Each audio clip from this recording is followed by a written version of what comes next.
સામ દામ દંડ ભેદ ગમે તે કરો, કોઈ કથામાં ન આવતા હોય, તમારા જ મંડળના સભ્ય હોય ને એમ કે મારે ભાઈ આ તકલીફ છે નહીં આવે, જો પછી મંડળમાંથી કાઢી નાખશું, અહીંયા તો હાજરી આપવી જ પડશે. અથવા તો એમ કયો દંડ કે ભાઈ જો મંડળમાંથી તમે છો અને કથામાં નહીં આવો તો દંડ ભરવો પડશે, જે દિવસે જે નો આવે એને 100 રૂપિયા દંડ. તો સામ દામ દંડ ભેદ કર્યો. પેલા સામ એટલે અલગ પાડવાનું કે ઈ તો નથી આવતી, એની સાથે કોઈ બોલતા નહીં, ઈ મંડળમાં છે પણ કથામાં નથી આવતી, એની સાથે નહીં બોલવાનું. ભેદ કર્યો એટલે ગમે તે કરો પણ મૂળ કથામાં લાવો. ભાઈઓ તમે તમારી રીતે રસ્તો ગોતી લેજો. તમારે કહી દેવાનું માવો હું બનાવીશ પણ એમાંથી આપીશ નહીં, કથામાં આવી જાજે. કોઈ નથી ખાતું? ધન્યવાદ આપ સર્વ, વધાવો તાળીઓથી જોરદાર.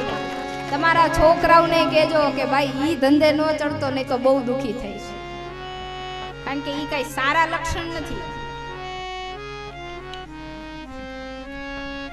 તો અહીંયા મનને પરાણે સુખદેવજી કહે છે કે ભગવાનની ભક્તિમાં લાવવાનું છે ને એકવાર આવી ગયું પછી હરે હરે પછી ક્યાંય ન જાય.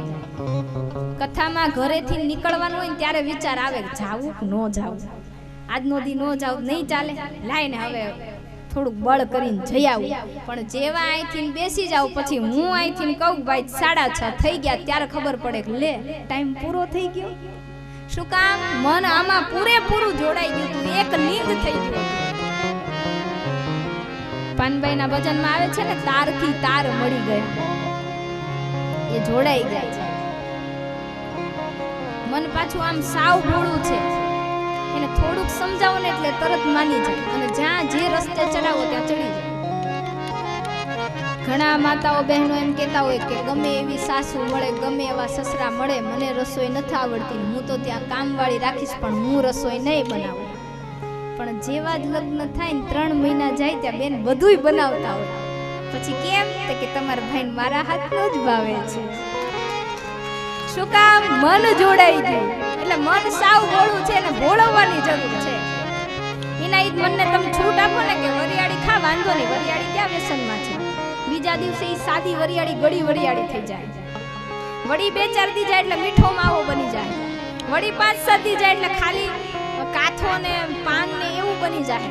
એને પછી આગળ તમાકુ ને ચૂનો ને ઈ બધું નખાઈ જાય. એમ કરતા કરતા પછી ત્યાંથી લિક્વિડ ફોર્મ, ઘન પદાર્થ બધું જ શરૂ થશે. તમે સમજી જાજો, બધા સમજદાર છો. એક નાનકડી શરૂઆત હોય છે ભક્તિની પણ, અને એક નાનકડી શરૂઆત હોય છે અધર્મની પણ. નાના હોય અને છોકરા રમતા હોય ને એણે જ માર્યું હોય ને પછી ઓલું સામું મારે. કાલે જ અમારે એવું થયું હતું.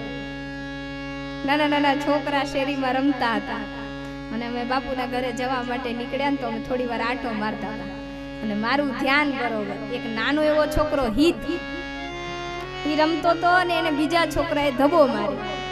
એટલે પછી ઈ હિતે જઈને ઓલી છોકરી એની જે બેન હતી એને ધબો માર્યો. તો એની બેન કેવા ગઈ કે આ મને મારે છે. એટલે તારા ભાઈએ એને પેલા માર્યું એટલે એને તને માર્યું છે. પણ ઈ જ્યારે બાળક ખોટું બોલે અને ત્યારે તમે એને ટકોર કરી દો કે બેટા ખોટું ન બોલાય, ઈ મોટો થઈને કૌભાંડ નહીં કરે. પણ નાનો હોય અને તમને પણ ખબર હોય કે એને જ ઓલાને ધબો માર્યો તો અને તોય તમે એનું ઉપરાણું લ્યો, મોટો થઈને તમારું જ નાક બોળાવશે. એટલે નાનપણથી જ તેજીને ટકોર કરવાની જરૂર છે.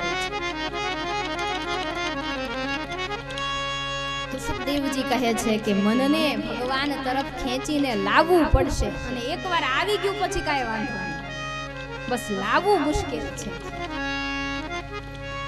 સંસારમાં આપણે સૌ રહીએ છીએ, સુખ દુઃખ આવે રાખે, પણ એમ છતાંય ભગવાનને નહીં ભૂલવાના, મનથી યાદ રાખવા.